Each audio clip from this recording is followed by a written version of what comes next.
Imagine you're drawing a polynomial curve that must pass through a set of points. Now crank the challenge up. Not just pass through, but vanish to order m at every point. That's like not only hitting every target, but also requiring the arrow to destroy the target's shield completely to a depth of m layers. In algebraic geometry language, we start with a finite set of points x inside projective space Pn, and we ask, what's the least degree of a homogeneous polynomial that vanishes on x with multiplicity at least m? The answer is encoded in something called symbolic powers, IMM, and a number alpha, the initial degree meaning the smallest degree that actually works. Here's the twist that makes this story explosive. Instead of checking each m separately, we look at the long-term growth. That's the Waldschmidt constant, hat alpha of I.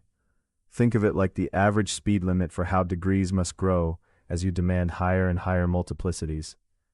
Two famous conjectures, Chudnovsky's and Damai's, predicted sharp lower bounds on this growth, and for decades people could prove pieces, special cases, or asymptotic hints, but the full general truth stayed out of reach.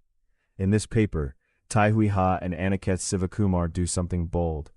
They prove both conjectures for every finite set of distinct points in Pn, over any algebraically closed field of characteristic 0. No restrictions on how many points, no assumptions about their position. The strategy is wild in the best way. They pass to positive characteristic, use reduction ideas, then lift the results back to characteristic 0.